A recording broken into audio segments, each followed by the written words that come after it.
Hey, good morning, Kevin, Mr. Haas, Mr. Werner. Good morning. Morning. How you guys doing? I have a couple things today I wanted to start out with. I'm thinking maybe I've got a package yesterday. I'm thinking I might open that up. Unbox that this morning. Let's see if it's something we can add to the kit, you know, for the morning for me. Just another stand that would be helpful. But what I want to do, I think what we should do this morning is start off with you know, just a thanks, a little note of thanks for the things that we do have in our lives, and count the blessings a little bit. So I wanted to do that. One of the simple things that I'm thankful for is, other than, you know, my pencil, my faith is pretty important to me. I'm going to remove the capo, and because I think we talked about this yesterday, I've been working on the guitar, tuning the guitar with you all in the morning because I don't want to overlook anything. So what I'm going to do is I'm going to loosen each string and just set it off to the side here. And what I've done is I'm going to color a little bit over the saddle here, right? So if you have a Teflon nut, you don't really need to do this a whole lot. My Schecter, my green guitar, my Strat, one of my favorite Strats ever, actually. So what I've done is I've colored, I will brush the excess off later on, but that graphite will be enough for the string to slide over, so we don't get that build up and that snapping when we tune up the guitar.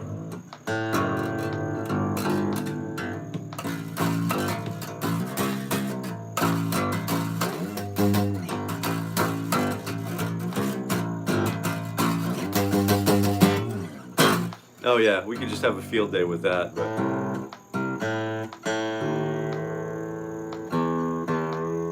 already I'm noticing a benefit. But what I won't do, I'm not going to detune all of the strings at once because I don't really want to do that. What I want to do is I want to do one string at a time, so I don't really upset the setting of the neck, you know, the tension of the neck. So here we go, and I'm coloring just this next one with my trusty lead pencil. It's a number 2 pencil. It's you know, one from the old lumberyard, one of the ones that the lumberyard gives out for free. You know, I don't know, I say free. Free is nothing's ever really free, right? Morning, everybody. Yeah, Marlon, good morning. I can already feel like, even though I'm taking, oh, yeah, you can hear that string pop out there. I'm just going to color these real quick because I'm going through the tuning process anyway. I want to just get that Teflon under, that graphite underneath. I could actually feel that D string. I had to pull it out of the nut. And this should be an advantage to us in tuning. I'm already feeling that the strings are a little more slippery over the nut. And you can get stuff through probably StewMac that it's like a bottle of plastic bottle of with a nozzle on it. That's basically, you can fluff onto you know, it's all ground and powdered graphite. But I think I've got a pencil right here, and it's basically the same stuff. I think I know just enough about organic chemistry and inorganic chemistry to think that this should work, you know, a little bit.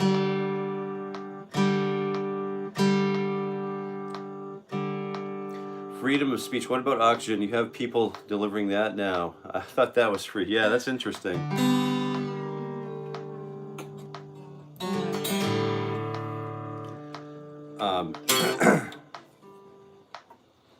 Let's see. So we've got this really, it's just a tedious. We're involved in tedium this morning, just a little bit. I don't don't mean to drag you through it, but I think it's such an important part of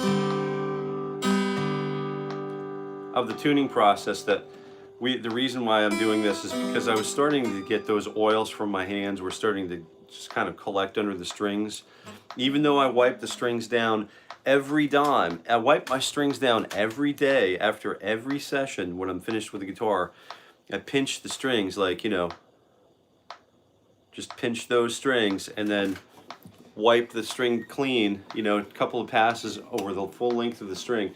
And even then, the strings still deteriorate. They get fret markings, you know, they get all of that stuff that you would expect from normal use, day-to-day use and wear. And it's not abuse, you know, but we're doing the day-to-day. We're making a pretty serious go at it. So I would say it's a sort of a professional approach, I would think, because you've got another subset of problems to, you know, provide solutions for.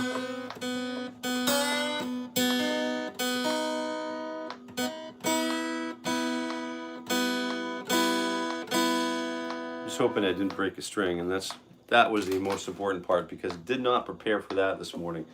If on that contingency I need to run down to the shop and grab another guitar, so I keep the show. The show must go on, as you know. All right, so good morning, willkommen, bienvenue, and welcome. And what we want to do is, how often do you change strings? Well, Mr. Morrison, I like to change strings as little as possible. Because that's not wrong. You know, I have friends who change strings before every gig. And to me, I don't see how I mean, they like that nice, fresh, shiny, you know, fresh, shiny thing. I have one of my friends does that, and it's so good for him. But I like to care for my strings, and if I can change my strings once every 6 months or a year, you know, I'll do that. You know, if I don't break if it's not rusted, and if I can, you'd be surprised like how far you can get with a cloth like this. How far you can take one set of string, you know, $7 or $8 set of strings. I usually like the Martin 12s, the phosphor bronze. I use Kurt strings too once in a while. Does anybody use Kurt strings? When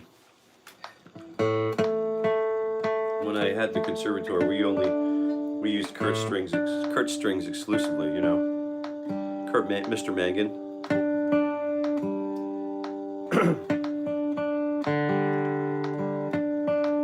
I think he was Mr. like Ernie Ball or something, and then just decided to use his own name or something. I'm not sure exactly how it worked out, but Mr. Kurt's strings are nice.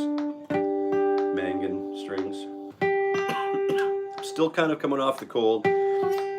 Tuning up. You can see the tuning process is going much more quickly, where the strings are just coming up and they're coming up and over the nut, you know, and they're in compliance, and they're just kind of, you know, where do you need me? Where do you need me, Captain?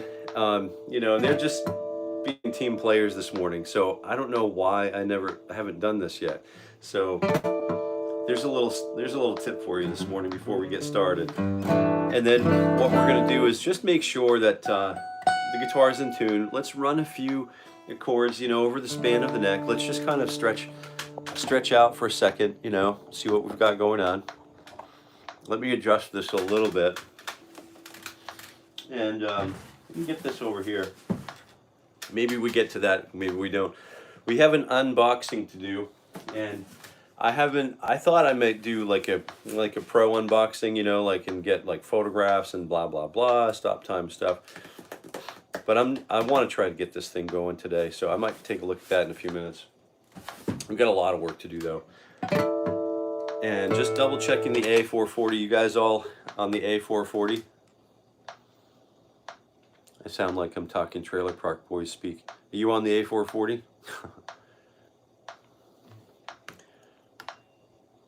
Here's the A440. That's 5th fret harmonic, natural harmonic on your A string.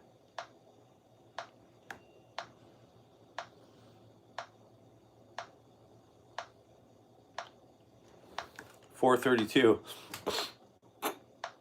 I'm aware. I've experimented with just intonations, you know, microtonal things, and then yeah, good morning. We'll just go ahead and hide that one. Joshua Wood. All right, let me just go ahead. 2 times a year for me, a little lazy. Yeah, good for you.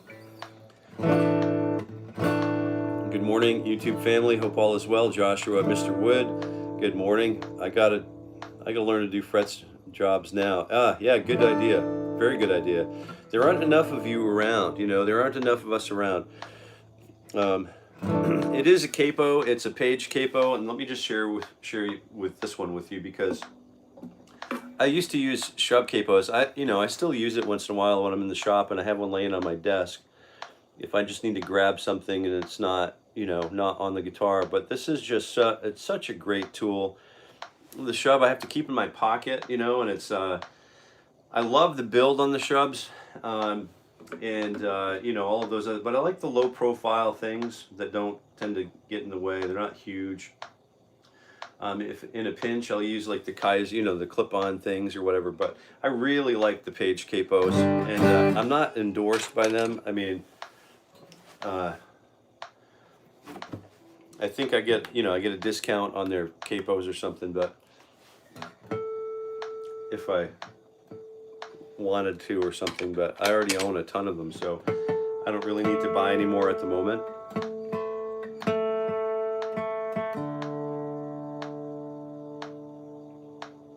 Oh yeah, the strings are gliding much more nicely over the nut now. This is such a huge improvement, and those simple things can really add to quality of life. Just what we did, if you're just jumping on now, we actually colored with a graphite pencil, number 2 lead pencil. We colored all of the nut here, where the strings are going over the nut, just to try to get it a little bit more slippery up there. The strings move around more easily. Makes our job tuning the guitar much more pleasant.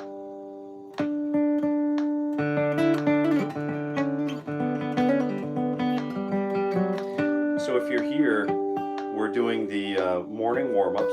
I've got a pretty good morning warm-up for you. I'm going to add something new. We don't want to do the same thing all the time, because we have so much material to cover and we have so many things to maintain that we want to maintain them all. So it's going to take us probably, we're going to get to the point where we need to go through a 7 or 8 day cycle to play through everything that we need to do in warm-ups, right? That's what we're building up to. And we're starting today. The usual thing that we start with is, once we tune up, I've got a few chords that I like to say, just use as checking tools, right?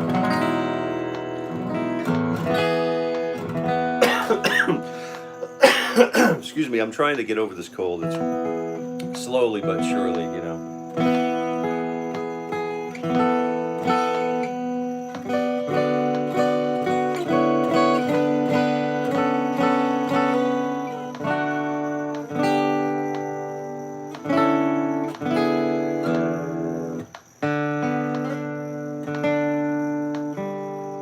Feels like we're just jumping out a little bit here and there, but we're good.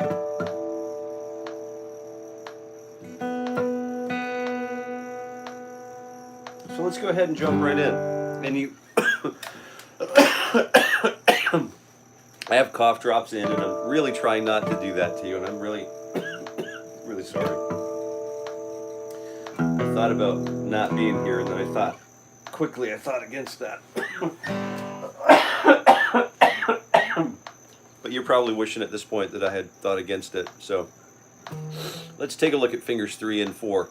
Okay, we're on frets 11 and 12, and you can hear the metronome going. It's at 60 beats per minute.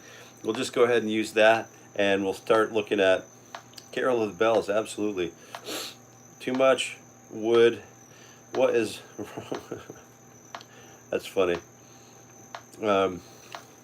There's no tension on that capo up there. No, I just kind of loosely keep it in place, you know what I mean? So it's behind the nut, so it's not impacting anything. You're a soldier, we appreciate it. Take it easy though. All right, thank you. And away we go. So we're using fingers 3 and 4 and 11 and 12. And let's go ahead. 4 attacks per beat this time, because we're moving along. It's Thursday.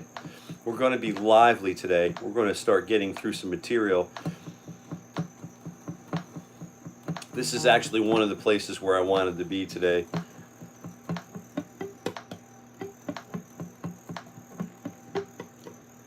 We're going to work on some right hand exercises a little later on. 1 E and a 2 E and a 3 E and a 4 E and a.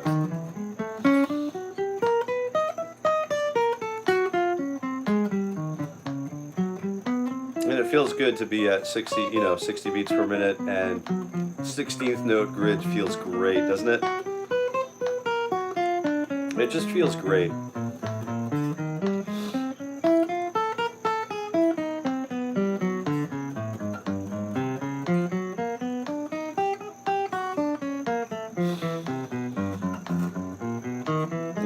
We're already down to fret 1, and we're already on our way back up. This warm-up session is just going to smoke right by.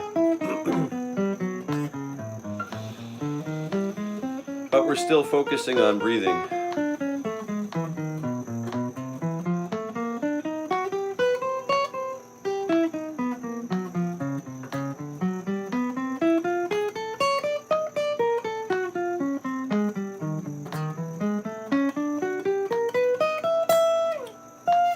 Let's start, while we're up here, let's start right there. Same thing with fingers 2 and 3.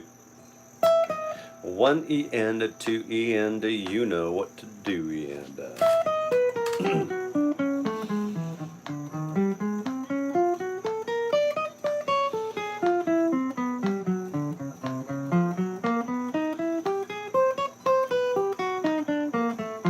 And I really like to be here because I know practicing the guitar and taking the guitar or anything to a very, an elevated status is really,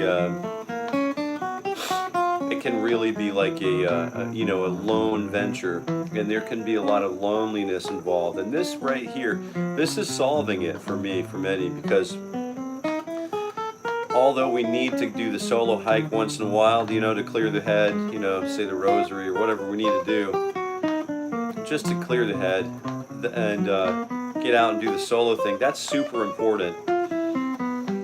But it's also important to know that we have a group of like-minded fellows in this guitar fellowship that are there doing the thing together in synchronicity. Yeah, come on. Guitar solo, come on. I'm not sure what that means. You want me to play, we're doing what you're doing here. You've walked into something, maybe it's a brand new thing for you. If it's your first time here, we're working on warm-ups. This is specifically designed for warm-ups. This is only designed for warm-ups. We do cover some additional things, but people who come here in the mornings, they come here every day, 5 days a week, 7:30 a.m. Eastern Standard Time, for about a half an hour. We usually run over, and we work on breath, tuning, and warming up. And those are the 3 things that we focus on, and then we usually reserve a little time to open up for, performance and that kind of other stuff. Questions.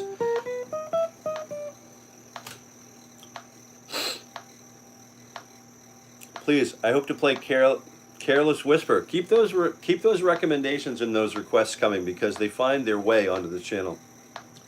If they don't find, let's go ahead and start this fingers 3 and 4. Where's he on? Fingers 1 and 2, I think, right? 1 and a 2 E and a T E and a 4 E and a. Yeah, so we're here 5 days a week, and we're on a mission to play the guitar together. Or to play the guitar anyway. I'm going to be here, and I thought maybe it would be a good idea to open it up to a group of us that also wanted to be here for free. This is no charge. This is 5 days a week. We get an opportunity to shed some, do some wood shedding, and just be here and work our way through the morning ritual. And the whole idea, at least for me, is to improve myself, improve my guitar playing, and through that adventure, improve myself and improve my family, improve the community I live in. I like to do a lot of community work, at state and federal level, and then I also like to do self-improvement, like everybody should. You know what I mean? It's you know, it's like a pendulum. We get kind of like better and better at it. Eventually, we become like balanced at all of that stuff. But give us next level. Let's get next level. Yeah, we're gonna do next level. Hang out. We've got some chordal harmony that we're gonna just blast through today. Some brand new stuff that we haven't hit yet today. So let's take a look at fingers. We're stretching the old. We're also working carefully on stretching our fingers. So we're currently engaged in a process where we're going through Mr. Ted Green's chord chemistry book in a series right here on this channel at 𝗟𝗃 𝗃𝗏 on YouTube. And some of those chords, if you're not familiar with them, are like really gnarly. You know, they're really, really serious stuff. So I would just say, part of what we're doing here is trying to get that left hand. You know, I think Mr. Tony's got, you know, pretty monster finger grips anyway. So some of us have an advantage, but even if we have short fingers, we can get these things to spread and stretch and do the work that we ask them to do, right? So this is an exercise that will help us do that. Make complex, advancing guitar chords seem, you know, they play like butter. Ready? And we're using frets 10 and 12, fingers 3 and 4, and we're going to use 1 E and 4 attacks per beat again. And we're just going through the same pattern. Ready? 1 E and 2 E and T E and ready, go.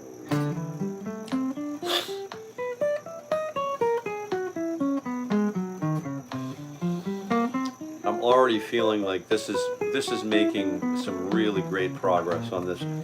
This 3rd and 4th finger stretch right here is, since we started a few weeks ago, this is already this is giving me some great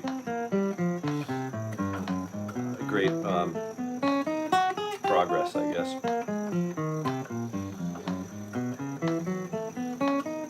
Anybody else feeling like this is good progress?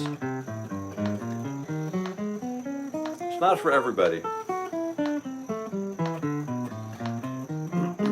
But I also appreciate the human point of contact. I don't want to disrupt you. I'm just going to keep talking, and you keep doing your thing, and I'll try to not break my rhythm so that you can keep, if we do lose each other, you can just jump right back on board. Ready? 1 E and fingers 2 and 3, same thing. 1 E and 2 E and T E and 4 E and yeah. Certainly appreciate the likes.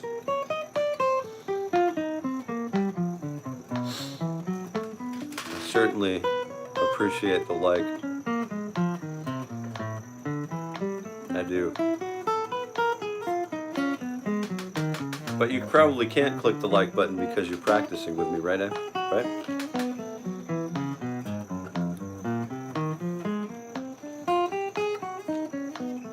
Marlon says, I can definitely feel my pinky finger getting stronger. Isn't it crazy how, like, one day it's like, remember, once in a while I'll get that kind of like reminder that 5 years just blew right by, and it'll be like, wow, that's not 5 years. Yeah, it's 5 years. And you just get those little glimpses of progress, or, you know, time passing. Sometimes when we're involved in the day-to-day of it all, we don't always, they're not observable, noticeable differences.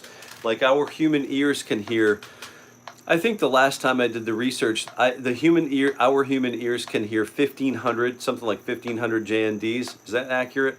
The 1,500 just noticeable differences. It's actually called a JND in pitch. So as you go up and down in pitch, that we, within our range of, our scope of what we can hear, our range of hearing, 1,500 different notes we can, or pitches we can identify as noticeably different. My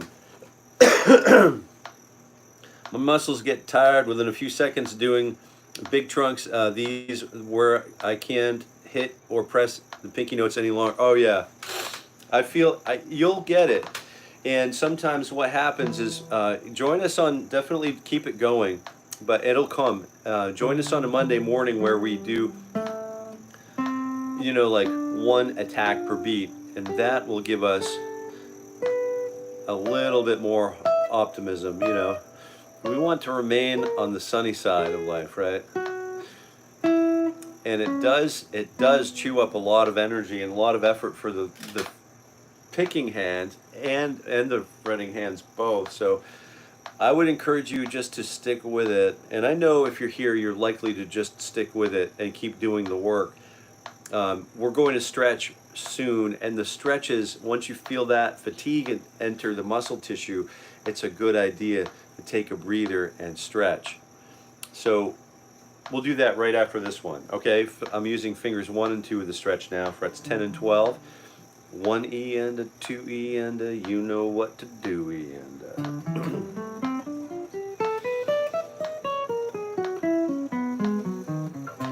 Logan, I love playing guitar. I hope you do good. I do. I like to play the guitar too, yeah. Yeah, it's a funny thing because, you know, so many of us are at so many different levels. And I come from a general mountaineering practice where, you know, the team is only as strong as its weakest link, literally. I mean, who you choose to put on your climbing rope is a big decision, right? But once you make that choice and you're up at altitude, at elevation, doing your work, you have to trust that team, right? And you've got to go at the rate of the weakest, you know, the weakest link. Not that any one of us wants to be identified as the weakest link. I'm the weakest link as far as I'm concerned, so I want to make sure that I'm, you know, following up behind all of the litter going up and down, coming up and down the hill, right? So anyway, so let's take a stretch. I said we'd take a stretch, and it's a good time now to just kind of breathe. And I wanted to mention breath. Breath is a little bit like, you know, and if I do this really now, I've got a cold and I'm overcoming this cold and it's in my chest. I'm going to cough if I do this too much, but it's just really simple, you know. We don't want to pull so hard that we create micro tears in our tissues, but we do want to breathe, you know.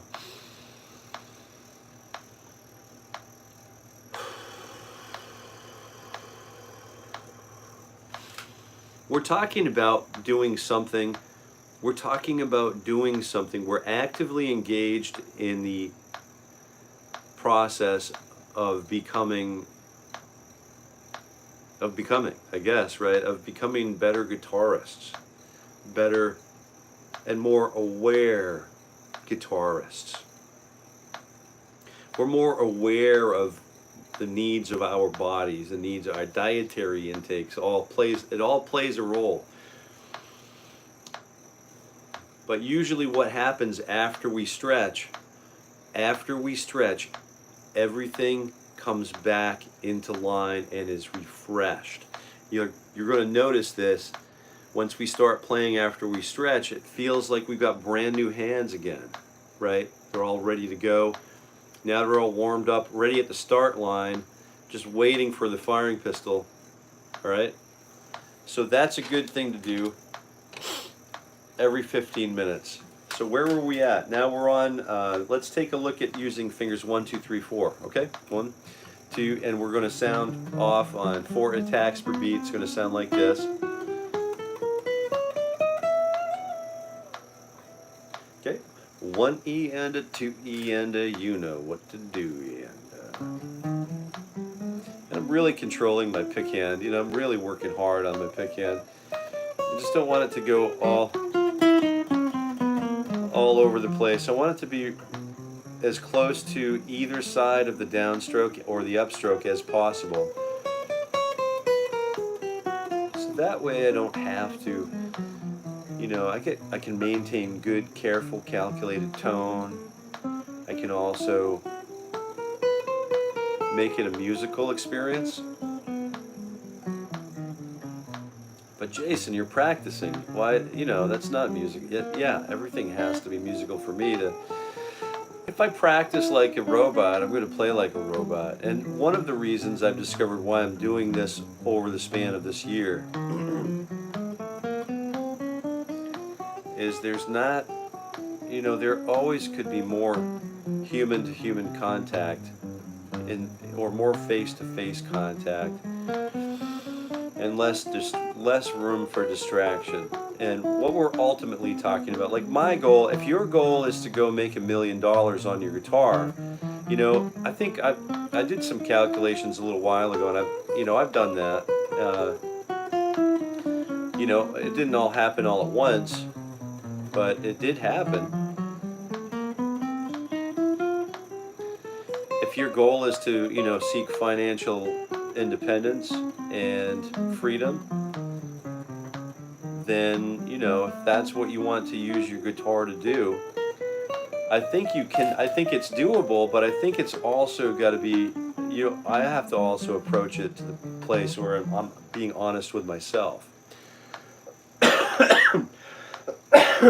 If I'm going to do something longitudinally and have longitudinal success, I probably should enjoy what I'm doing, right? And it's got to be honest. It's got to feel like it's coming from my heart. And if it's, I have a problem if, you know, I like to wear my heart on my sleeve once in a while. And here we go. Let's do another exercise while I talk us through this, okay?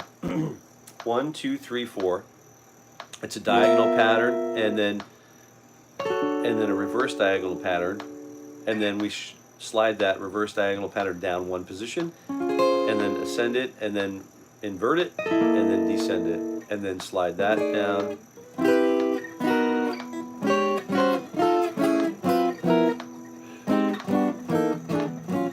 That kind of stuff, okay? But I'm still working on right or picking hand independence. So it's going to sound like this, okay? Excuse me, I really apologize for my cold. 1 E and a, 2 E and a, you know what to do, E and a.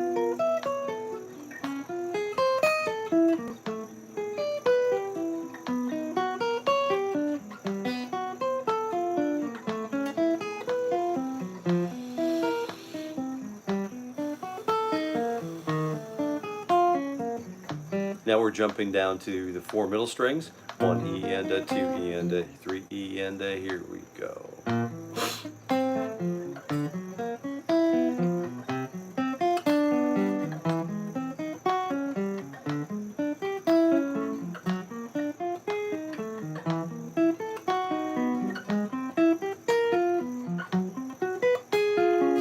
Then we're jumping down to the low 4 strings, the E, A, and D strings, all contiguous strings.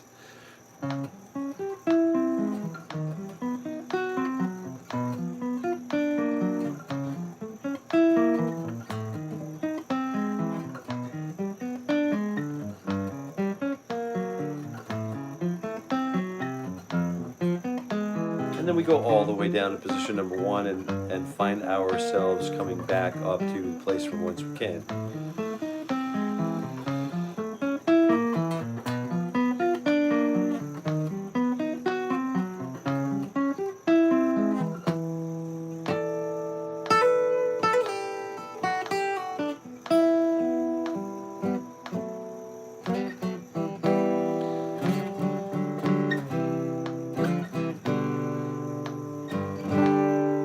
Guitar tuning needs to be checked a little bit, but let's see where we're at. Where are we at?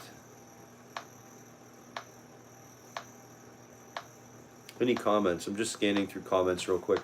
So let's take a look at let's do this, let's speed things up a little bit. Let's just get 5 notes, 5 attacks per beat, 1 E and no.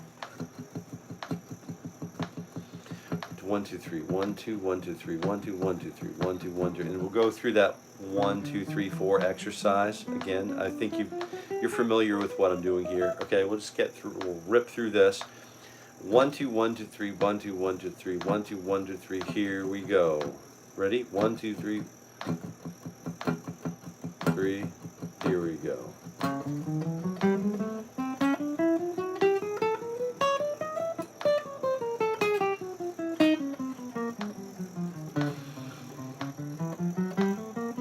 Then after this we'll do 16th note triplets.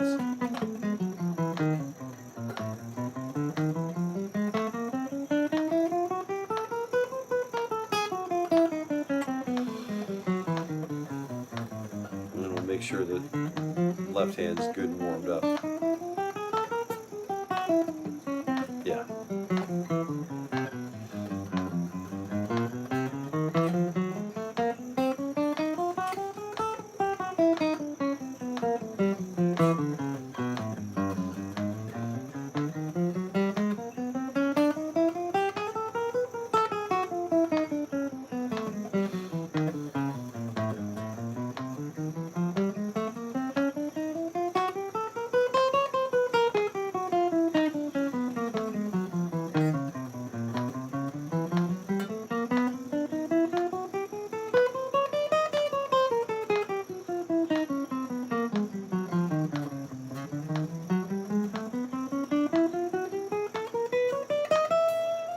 Let's try 16th note triplets.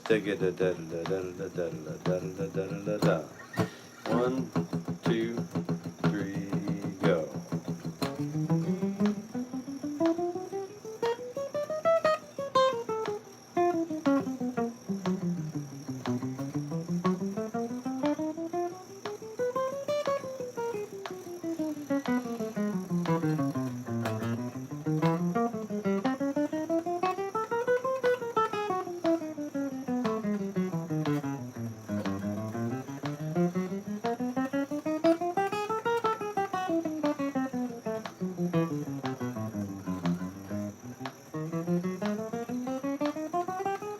Feel warmed up enough to do like septuplets?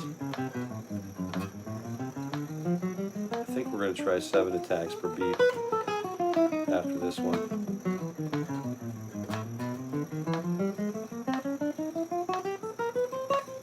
All right. Of course he's ready.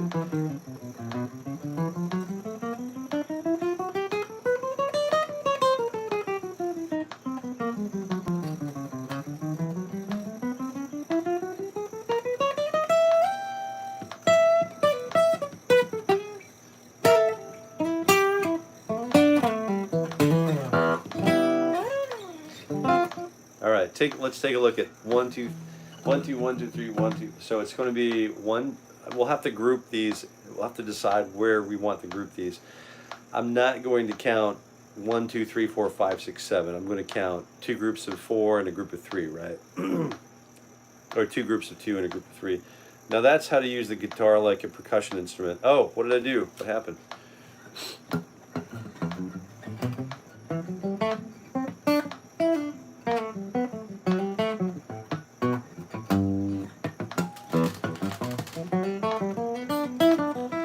Oh yeah, the 16th notes are just great. The septuplets are just the 1, 2, 1, 2, 1, 2, 1, 2, 1, 2, 3, 1, 2, 1, da da da da da da da da da da da da da da da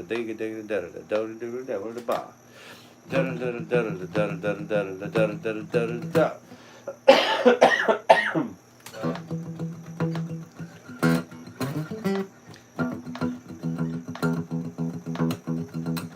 I think once we got it, this is going to take a little bit of doing, I think, for some of us, you know, especially me. 1, 2, 1, 2, 1, dun ding dun dun dun dun dun dun dun ding ding dang ding ding dang ding ding dang ding dun dun dun dun dun dun dun dun dun dun dun.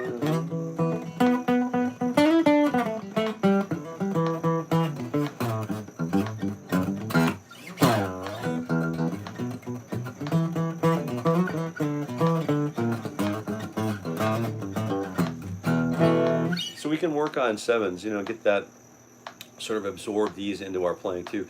Playing in 7s and 5s, you know, we have 5s are just we've got 5 limbs, and I repeat this all the time. But we'd have 2 legs, 2 arms, and many of us, and then a head. You know, many of us. Sometimes I feel like I don't.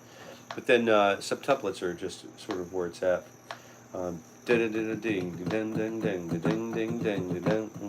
then we start feeling like when we use septuplets, we've got 2 groups of like bing bing ba, bing bing ba, ding ding da. We've got 2 short kind of punches, 2 groups, binary groups, and then a tertiary group. So bum bum da da da bum da da da da bum da da da da boom.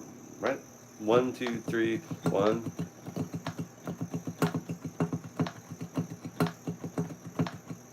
One, 2, 3, 4.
Yeah, it's a really tough one for me.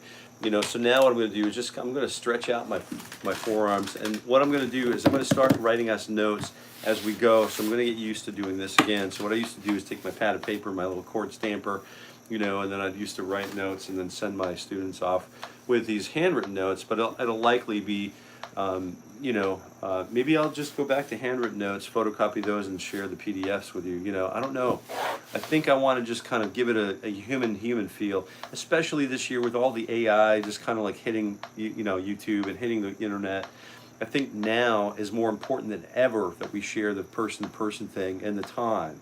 So I don't know how I don't want to get too far down that road, but it's definitely going to take some practicing for me, for sure. It's 60 beats per minute's a great thing, and then of course, when I'm on my own time, I can practice at, you know, any tempo that I'd like, or no tempo at all. You know, just sort of get the feel together and then study it. But I don't play anything faster than I can control it. It's really important to have that system of control and maintain that system of control. So I've really I've been working my arms, my forearms. A lot of that stress happens. We're going to talk a little bit about pick angle when we do speed techniques like that and drilling techniques like that, because the pick tends to like bounce, and then, you know, so those are some things that we're going to overcome as we proceed through 2025 together. As much as you decide to be here, I'm going to be here, you know, 5 days a week, and I think I'm kind of proving that with my, you know, just kind of hanging out and being here even though I'm sick. Anybody have any questions at all? Excuse me. I've just got to reach for another cold drop. Okay. I'm just going to keep it going here. I might take a second. Do you guys feel like playing something in G? This definitely is not standard for YouTube. This is not a retention edit. This is not designed for you to, you know, hang on to my every word. And if you're here and if you're here longitudinally, or you know, if you're here for the long haul, you're here for every morning, 5 days a week at 7:30 a.m. Eastern Standard Time. We're starting this with breath, tuning, and warm-up work. And that's what we're going to do all of 2025. We're just going to amend for newcomers, just so we all know what's going on. We're starting with one of the first videos we recorded in this series, and then we're going to end up a year from now looking at the last video that we recorded for the year and comparing the two and just taking a look at what we've gained for technical proficiencies, how we've changed, how our physical appearance may have changed, you know, how our practicing postures change, because those are going to change, you know. I'm just taking slow steps, but those are likely to change if you're following along. And I hope for the better.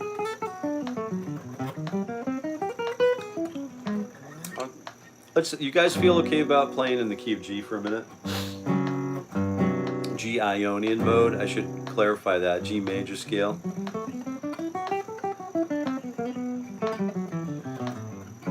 So I'd like to take a look at fours, at quartal harmony. So what happens if we stack? Do you know how we've been working? Yesterday we've been, in the past few days we've been working those, you know, inversions of major 7 chords across the neck. You know, like taking some of the Ted Green work and then kind of like expanding on why are we doing the things that we're doing? Why are we learning this seemingly insurmountable number of chords? While I'm this close, maybe you can click a like button for me. So, good morning.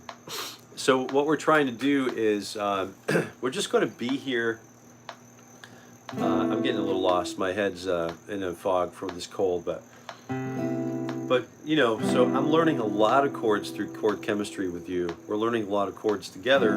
And one of the things that we can do is link each one of those chords has an inversion. And we can talk a little bit later about what an inversion is. But we also have ways to suture those inversions together through scalar practice, right? So observable movement.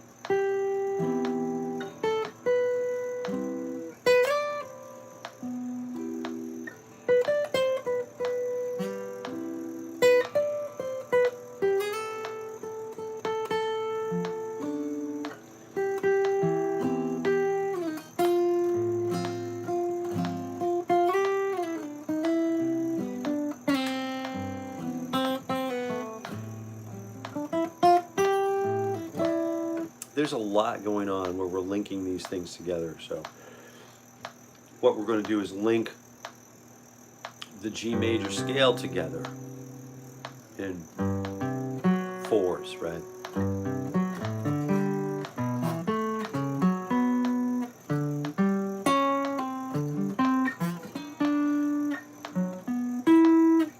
So I have a root of 4. I'm just stacking 4 as a root for a major 7. A 2, 5, a flat 7, and then a 3, 6, a 9. Those are all 4s, right? And then a 1, a 4, a major 7, a 7, and then a 3. And then a 5, a root, and then a 4, and then a 6.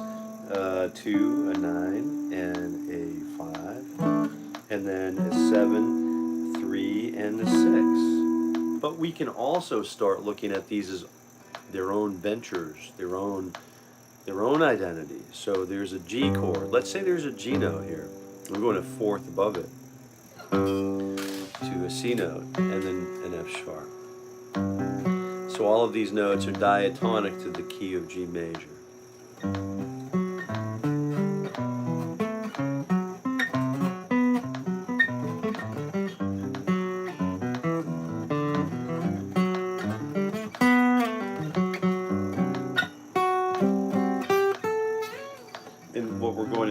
Playing those 4s all through the major scale.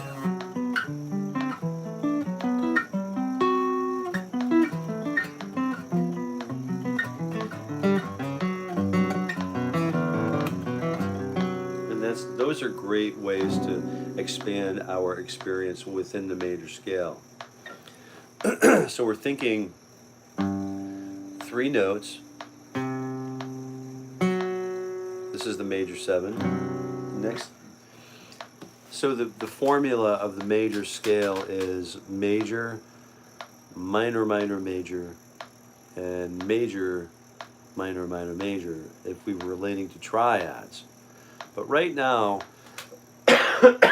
we're going to relate to 7s, 7th chords, which are major 7, minor 7, minor 7, major 7, right? 1, 2, 3, 4, G major 7, A minor 7, B minor 7, C major 7, and then the 5, from 5 back to root note again, we're using 5 or dominant 7, minor 7, or 6 minor 7, and 7 minor 7 flat 5, and then 1 major 7 again. So this is really some cool stuff to just work into our guitar programming, because it's a different sort of, it's a non-linear way of thinking about the guitar, and it opens up entirely new ideas for our own practice journeys, like things that we're going to work on in our own time. We're going to absorb these new things over time. Maybe it's too weird and it's too different, and I don't see any application in my Luke Bryan song that I want to play, so the heck with this stuff. And that's okay too. But don't worry about it. It's just one of those things that if you want to get, add some more things to the bag of techniques that, you might have to play the guitar to earn your soul back one day, and you might want to know how to do all of that stuff.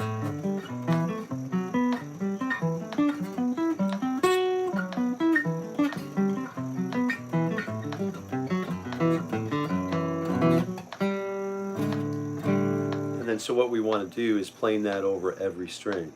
So we're starting still in G major scale, right? Oh.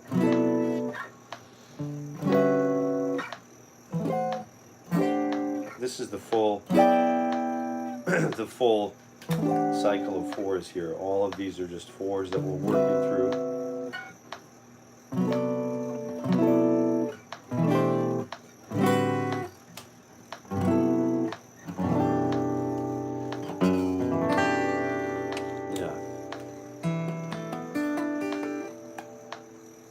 There's some really fun stuff there.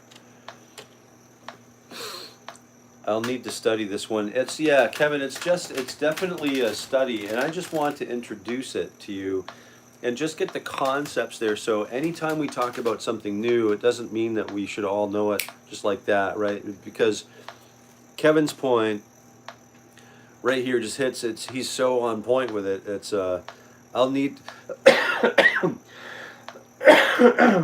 excusez-moi, I'll need to study this one. I mean, it's just such a simple statement, but it's the truth, right? Could you play some beautiful chords? Ash Century, yeah, I like beautiful chords. I lack of the chords. Yep. Let's do that. Let's go ahead and play some more beautiful chords. So we're going to continue our work here. And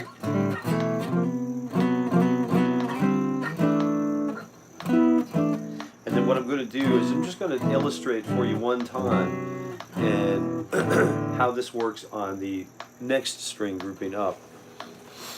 So we're here on string grouping number, we'll call this, well, the Van Epps version would have us thinking like string grouping number 1 is contiguous. It's a 3-string group. It's a contiguous set of strings. We're not skipping strings, so this would be like a string group, right? With 3-string group, but it's not contiguous. Not all of them are contiguous, but we could have 3 of those string groups. Right here where we have contiguous 3-string sets, we have 1, 2, 3, 4 different string sets. So you'll notice right here there's a 3-string group.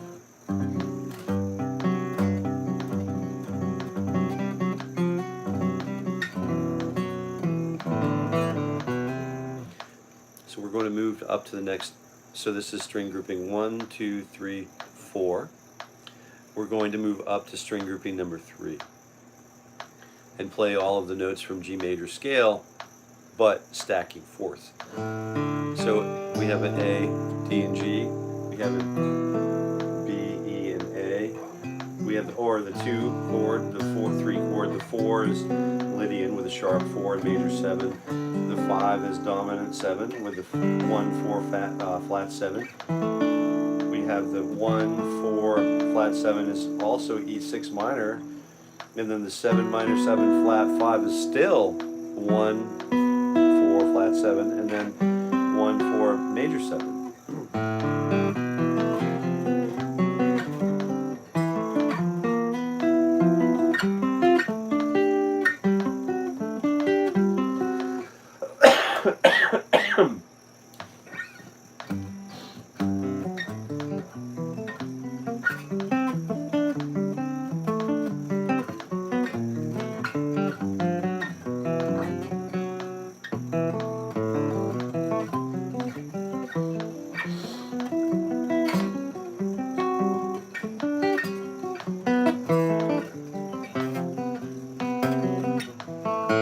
I really have to focus on what I'm doing. The chordal harmonic thing is really, it's a real pig sometimes, you know, because it's forcing us to think outside of the tertiary world that we've been raised in. You know, Western harmonic music has been, you know, largely tertiary or triadic harmonic content. And so now we're just kind of becoming, you know, maybe we're not just becoming aware of it, but we're just taking a solid look at it and its application on the guitar. And as we go through these warm-up sequences, we'll talk about a little bit more about how to absorb these and how to use these in our own playing, how to use these concepts. So we have the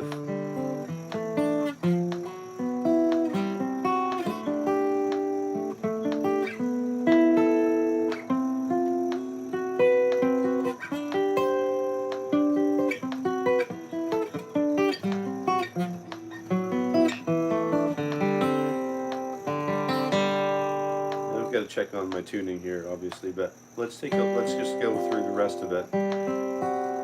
So there's the 7, you know, and then I could call this the 1 from the G major 6/9, right? For example.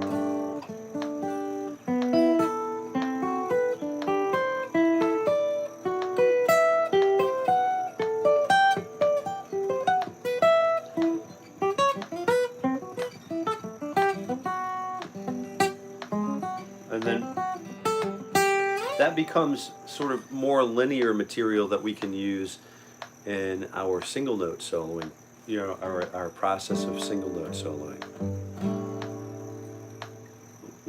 Oh yeah, I wanted to mention, if you have friends who you think might enjoy this warm-up cycle, please let them know, and please invite them to the game. You know, it's open, it's here, it's free for all.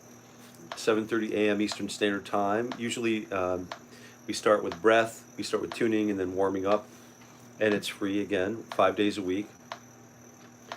We're doing this for an entire year, and my guess is this will be something of an accomplishment after a year rolls by. So I'm going to take a minute. I guess I am going to do this. I hope you don't mind. I just wanted to see what it is. I got this. It's I don't know. I think it's a music stand. Oh, it is a music stand. Wow, there's a lot of stuff in here.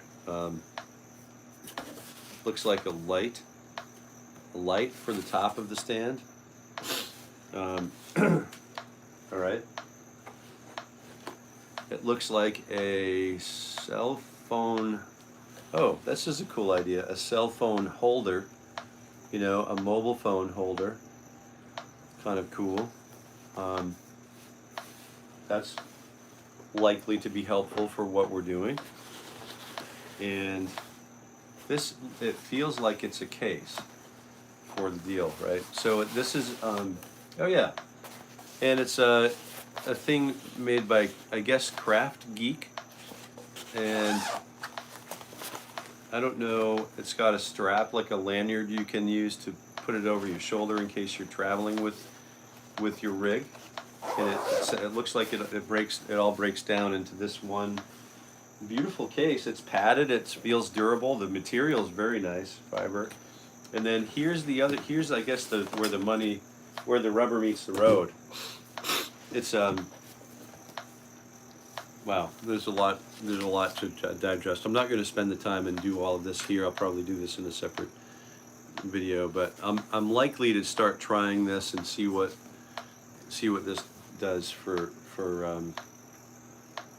it's basically a compact music stand, and with light and a mobile, like a mobile phone holder. So it looks like it's going to be something of value to me, and maybe to you. I don't know. Let's see.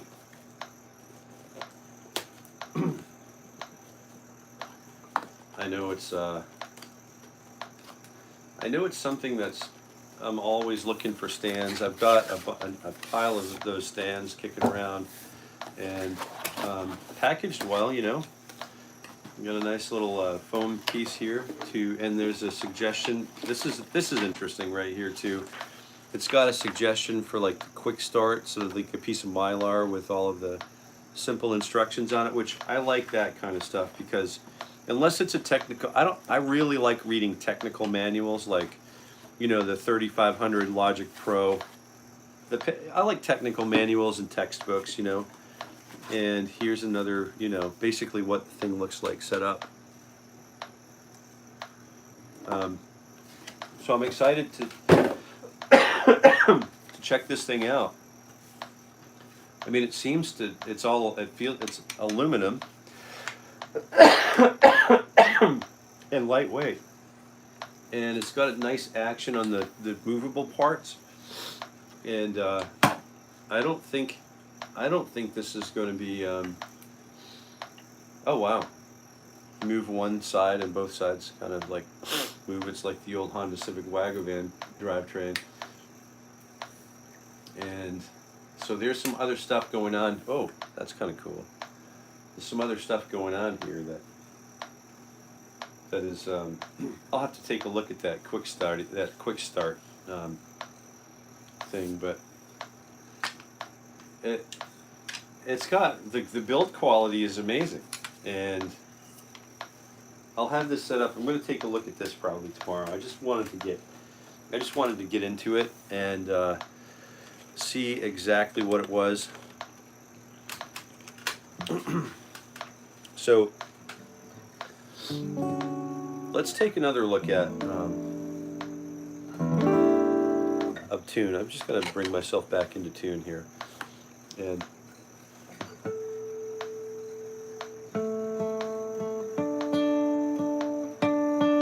is everybody feeling okay? Everybody feeling good?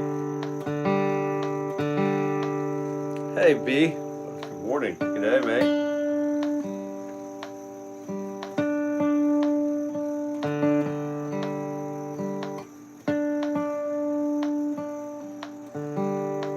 You made it today. Very cool. So we just worked through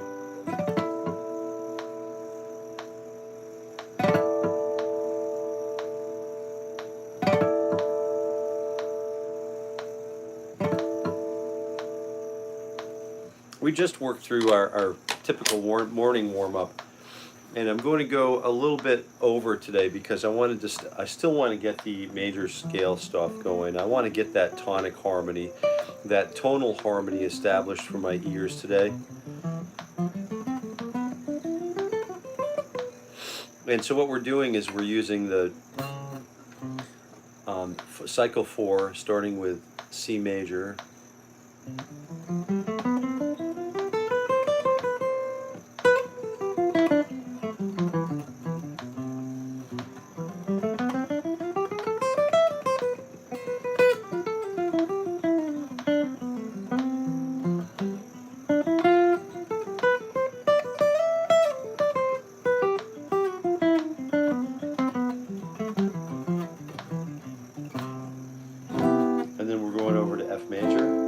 Through the cycle 4.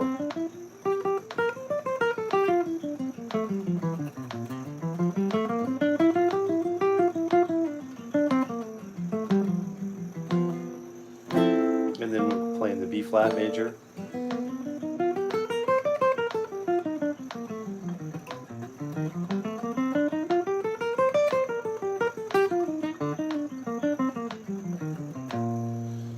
And then E flat major.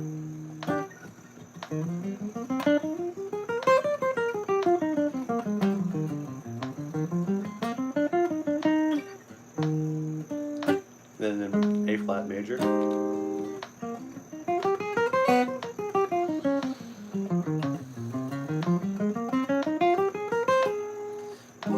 And then D flat major.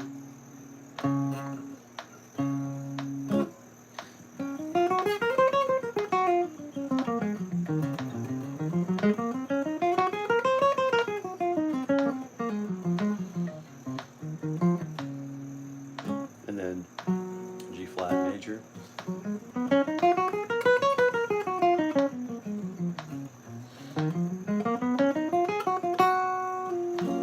And then B flat major.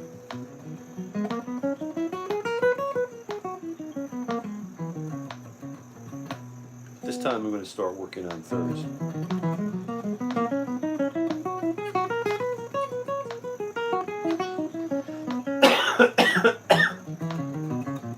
Excuse me.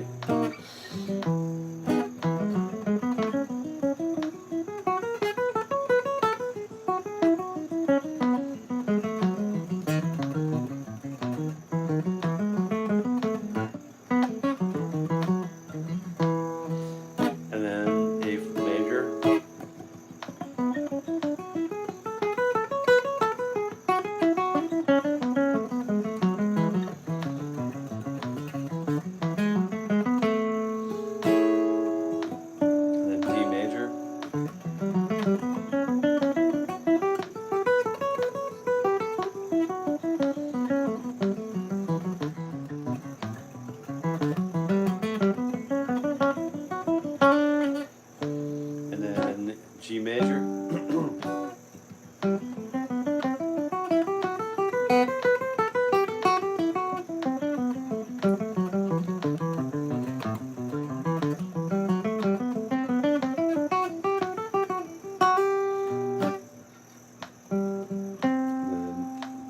C major.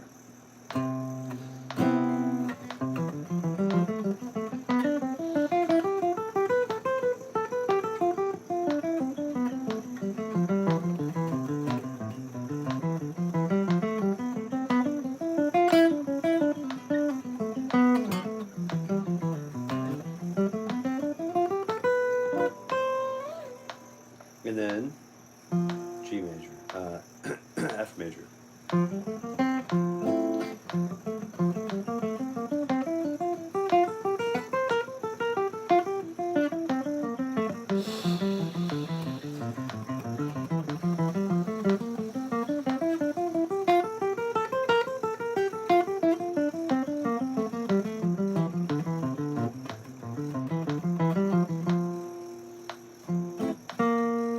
Flat major, great key for jazz music.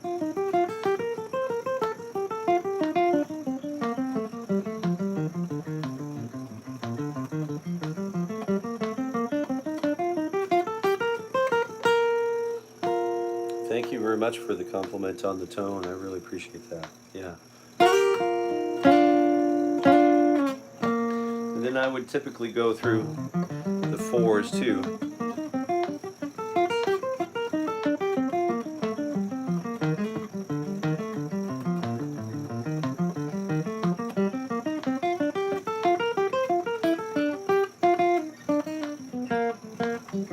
And then fives, and then sixes,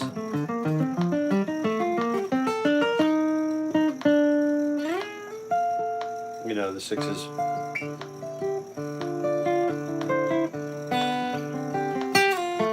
you know, like the, you know, Jon Bon Jovi stuff, and then the sevens, you know.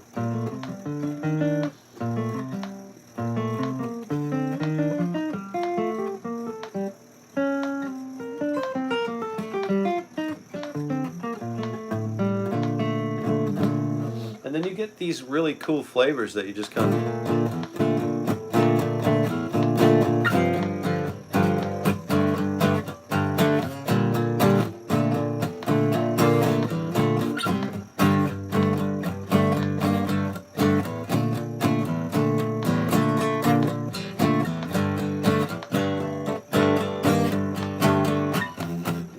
And then what would it be?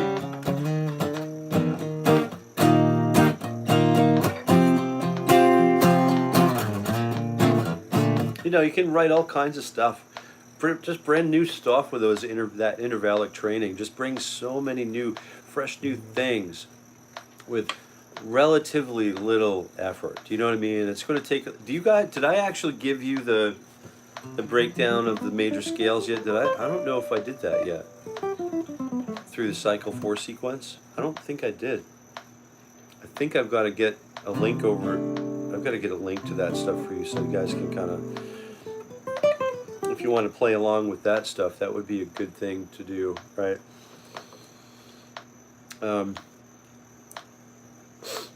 Good day, Jason. Would you mind giving a lesson of Angie by the Rolling Stones, please? Oh, yeah, we did. We started working on Angie the other day.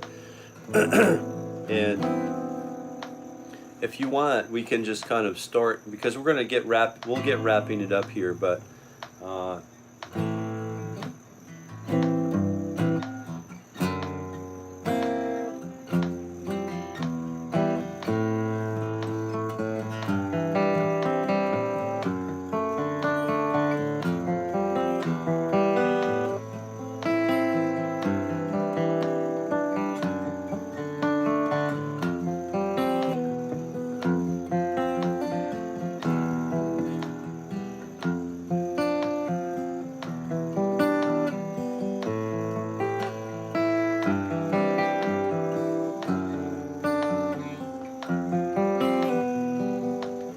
there's a lot of stuff to do, right? Yeah, yeah, it's great. And typically, those songs are so wonderful. So 𝗠𝗏𝗁 was what?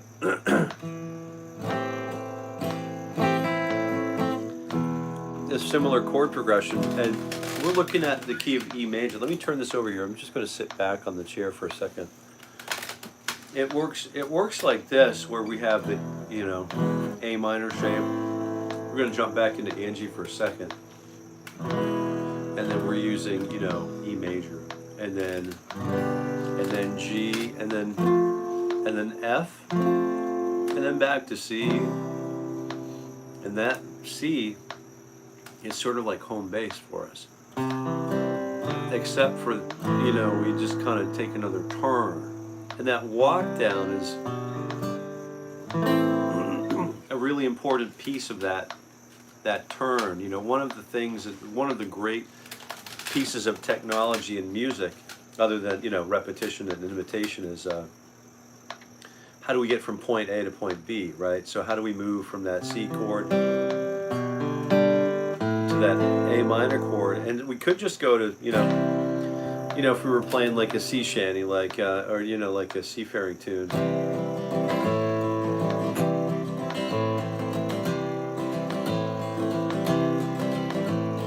Come on, young fellers, follow the sea, come away, hey, blow the man down, na-na-na-na. You could just kind of move from one chord directly to the next, and that's fine. But in songs that have, you know, there's a little of an emotional draw because you're being led. The ear is literally, quite literally, being led from one place to the next. As you know, right?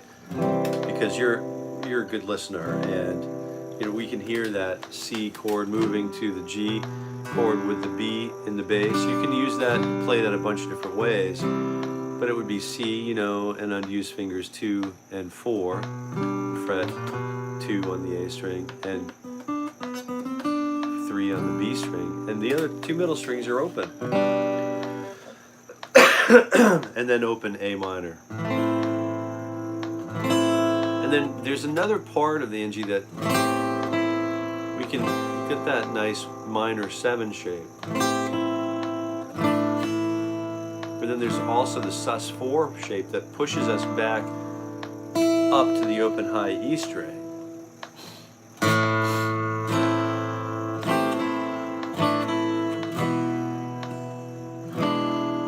And then we move down to the E major chord, and then it's pretty much the beauty of this is,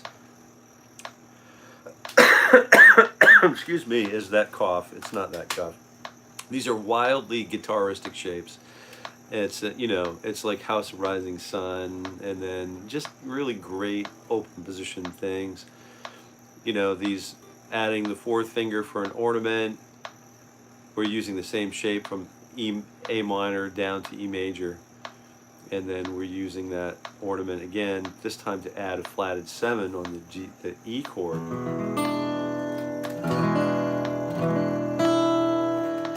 Then we head up to the G, and then the F. So what's actually happening here?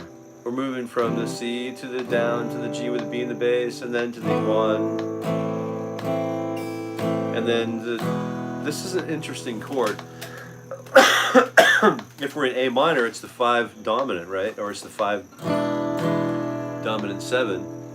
But then we go up to the G chord, and then that becomes the 5 of the 1 chord, which is now C. We're moving from 5 to 4, down to the 1, and then we rest there, right? We're setting up a plagal, and then to a perfect, into plagal, into a, you know, cadence.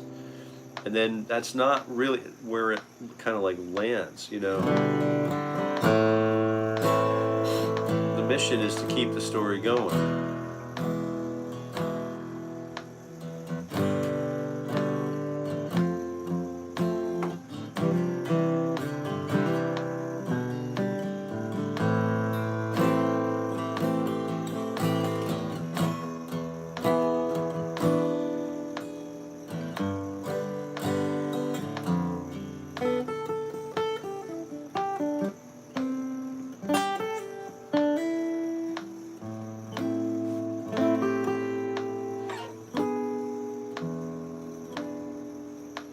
we head up to the G, and then the F, and then the C.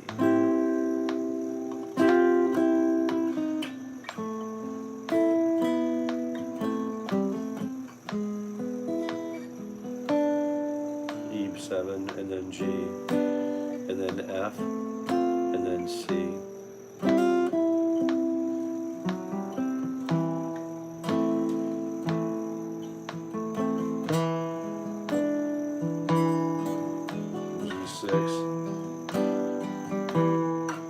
And then G, F. Here's where the chord chemistry stuff starts to really come in handy. Check this out just for a minute, okay? Hey Kevin, I know we're running over. I appreciate you coming over and coming to hang out. And we'll see you tomorrow, man. All right. Travel well. Have a wonderful day. Happy picking, buddy. And be back. I have my few guitar covers on my YouTube channel. Oh, please check it out and give me feedback. What do I need to do practice? Man. Oh, really? All right. I'll definitely check that out. So everybody, if you wouldn't mind to, you know, you guys are helping me out so much just by being here. It's like it's a shot in the arm, and we definitely all benefit from helping each other out. And I'll thank you for putting me on notice. I've been enjoying a lot of the pages that are where if you're showing up here, I typically will tend to do some research and just kind of follow up. And I'll do that. Excuse me. That's pretty good, dog. You only live, yeah. And then, bro, that's a Taylor guitar. I have a Taylor guitar. Talented Pigeon says that's pretty good, dog. Yeah, dog. Emmanuel Ponce, bro, it's a Martin guitar. It's a DX2E. It's one of those guitars that, you know, it's got a high pressure laminate back and sides, and just this nice spruce top, and it's got a little tuner on it, you know, and you can see inside the sound hole.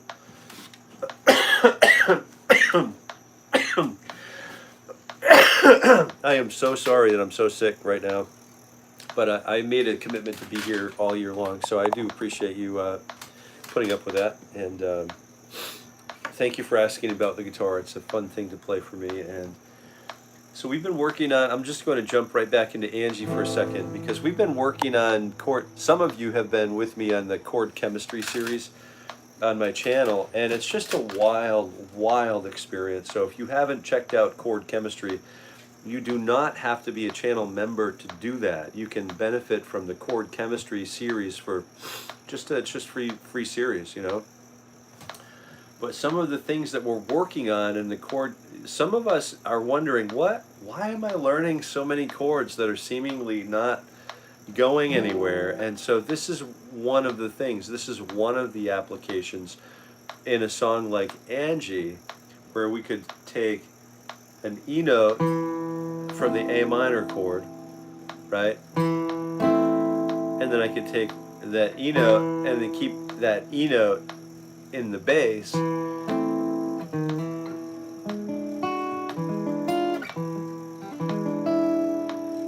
then I could use, so I need to go from A minor with the E note in it and bass, and then an E7 with an E note in the bass.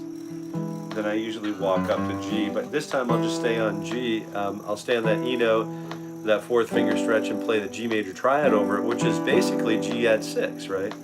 And then if I keep that E note in the bass underneath that F triad, it becomes F major 7 over E. And then I'm going to keep that E note there for the C chord, right? Or C add 9.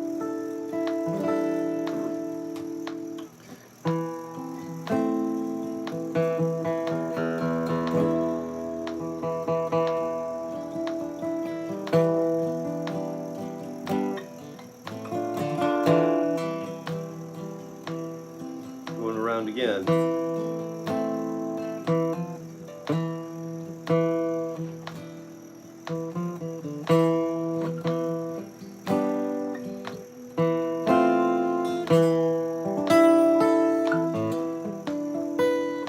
turn it into C major 9 with an E in the bass. So we have all of these other options now as students of Ted Green, right? Just because we're going through the circle, the sequence of learning that all of the chords and the theories in that book. So I would recommend just join us over there if you haven't been visiting the Ted Green's chord chemistry playlist on my channel. I would highly recommend you go check it out. It's a lot of fun to play. You're gonna love it. There's a lot there, but and it's easy to get burned out. Many people buy the book and then they put it away they get to page 11 excuse me, and they put it away indefinitely. But I'm literally walking word by word, page by page, word by word, chord by chord, all the way through the book with you. So you'll have a travel mate, and it's my honor and great pleasure to do that. Absolutely my honor and pleasure to do that. In Argentina, that guitar costs what is that? Really? Does it really? That's a lot of money for this guitar. I mean, it is a nice guitar, but I'll do a little bit more research and see if we can find some alternatives if you're looking for alternatives. Also, I wanted to wonder, just a quick question while I'm wrapping it up, and I know we've been experiencing some drop off. We've got to all move on, and I know your time is super valuable, and you know how I know that? I know because my time is super valuable, so I'm just assuming that all of our time is valuable. I don't want to keep you dilly-dallying all morning, but I wondered a little bit about, can you answer a question, maybe a few of you, just respond. Would you be interested in next week starting to warm up using electric guitars? I was thinking about just getting a jazz box going, maybe one of my, like a Gibson, like a 339 going, or I was also thinking about maybe getting a whammy bar going with like an RG series Ibanez. So I don't know if you had a preference on that. Right now would be a good time to just kind of let me know. I want to do some work on electric guitar, I think, next week, and I'm leaning toward whammy bar, so we get that like tremolo, sort of like just another language to sort of just start working on. But if you had any feedback on that, let me know. How to make major and minor 7th chords. Oh, that's a good question. Yeah. Do you want me to talk about that now? I can talk about that now for a few minutes if you want. I'm getting right to the edge of where we need to be, but that's a good question. That is a really good question. And so if I'm in the key of C, which I am, C is like the Garden of Eden, where, it's all perfection. There's no sharps, no flats. And the more we go around the circle, the more sort of altered it becomes. Yeah.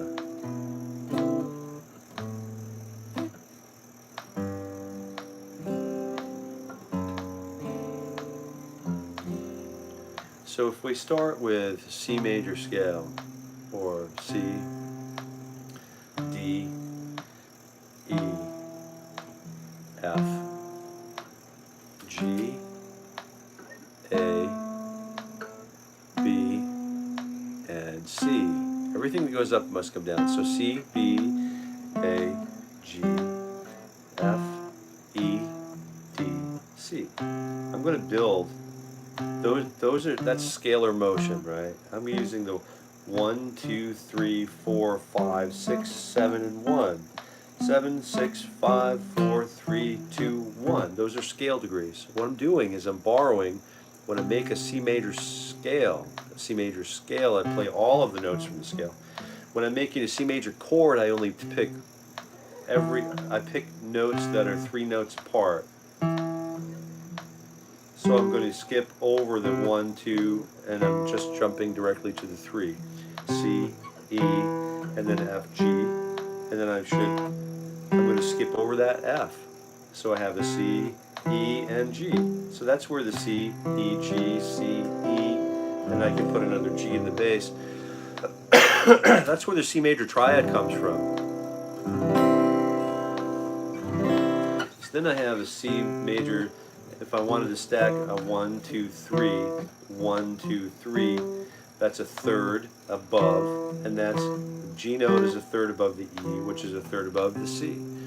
I'm just going to keep stacking 3 until I get to the B note.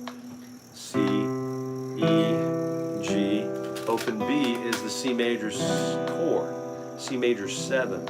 And that C major 7 is the first major, it's the first 7th chord in the diatonic sequence of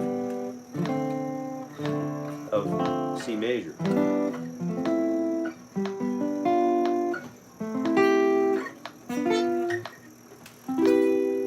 Right, so we have the C. I'm going to get my other lap going to get access to this though. So we get that C major scale, and then C, B minor 7 flat 5, A minor 7, which is 1 flat 3, 5 flat 7, and then 1 3 5 flat 7, and then 1 3 5 7, 1 3 5 flat 7, 1 3 5 flat 7, and then 1 3 5 7. So we're using C major, which is 1 3 5 major 7. The minor 7 is 1 3, which would be 1 3. Let's do this up here. The major 7 chord has a 1 3 a 5 and a major 7 in it. The minor 7 has a 1 a flat 3 a 5 and a flat 7 in it. So there are 2 alterations being made by the major scale. So here's the C major, like a piano style voicing on the guitar for C major 7. 1 3 5 1 3 5 7. I really apologize. I hate to do this to you, but I'm sick, but I'm going to be here all year, so you're going to experience this a little bit at least. It's I need to make 2 alterations for a minor 7. I need to lower the third, and I need to lower the flat 7. I need to lower the 7/2 step. It's a triad, and this is a major 7, and this is a minor 7. And minor 7 sharp 5, which we talked about a little bit in there. Last chord chemistry, but part 9I. C major 7 augmented. Really great stuff. So does that answer your question? Does that help?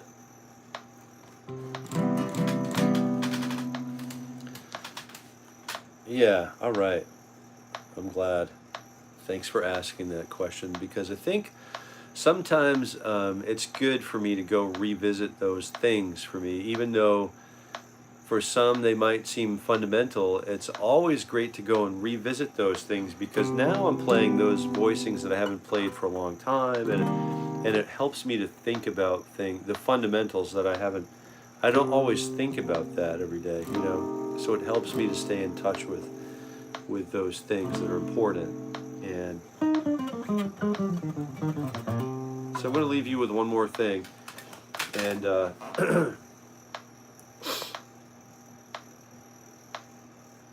oh, B. Wow.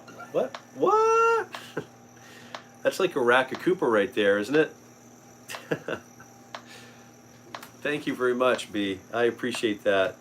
B has, I think, is this B's dropped another super chat, and that's great. I really do appreciate it. I mean, I don't know, you know, where everyone is financially, but I tell you what, I certainly do appreciate any love you can send me that way. I mean, this is literally what I do for my profession, and all of that is greatly appreciated. So thank you very kindly.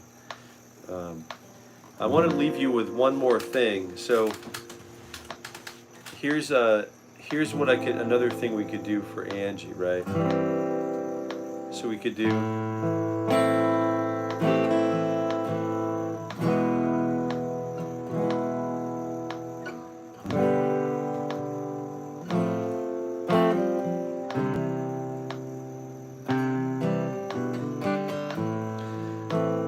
basically figured out that we're in this key of A minor or C major, and then but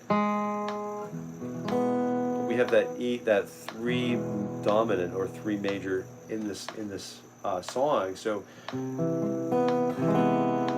so we basically could use that C major 7 augmented, which we just talked about here a little bit. And it's kind of fun when things work out like this, because that C major 7 chord that we talked about, the 1 3 5 7, becomes C major 7 augmented with a 1 3 sharp 5 in major 7. Then we move. So let's take a look.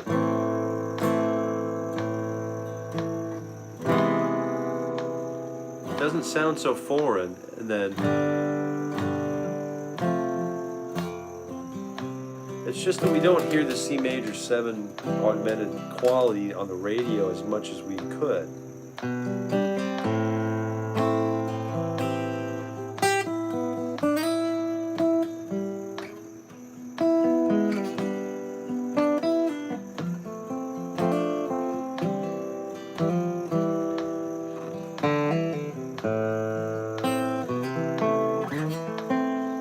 One of the exercises I would definitely take advantage of in preparing this song for my own personal performance, whether I'm singing it or not, I would definitely learn the melody, right? So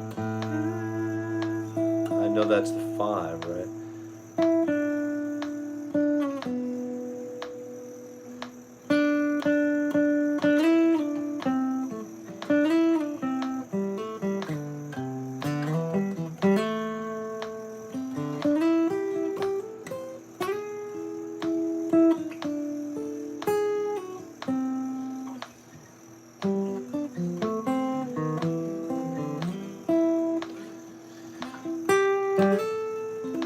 I would just work on triads and get my triadic game together. So I've got a nice A minor, and then I'll just try to voice lead it, so make as little motion as I can from one chord to the next. Now that I'm down here, I can use A minor, and then I can use E major, and then D, which is D, G, B, which is G, and then F, and then C, and then A minor.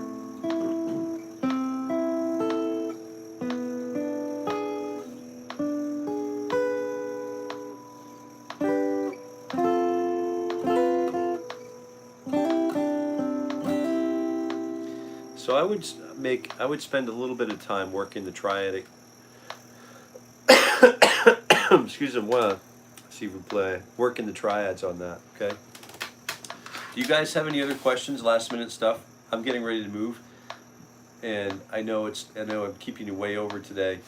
So we're going to start fresh tomorrow, and I apologize for being under the weather and so sort of like, and I really appreciate you all being here, and I really appreciate you, Beck.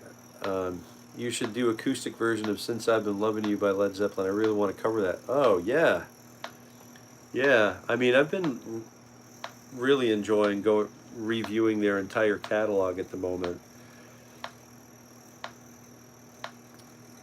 Since I've Been Loving You. Yeah. Those are all so good, you know. I'm gonna have a coughing fit. I've got to go take some more some more stuff, but I don't want to do this to you right now. I'm gonna go check out your channel after we drop here today. So, Matico, yeah, thank you for saying hello. I'm just getting ready to sign off for this morning. I'm still sick. I'm getting better. I didn't sleep much last night, but getting better, and I certainly appreciate you being here. But we're getting ready to sign off, and I'll see you again tomorrow morning at 7:30 a.m. Eastern Standard Time. And I really appreciate you all being here, and we'll see you again tomorrow. And until we meet again,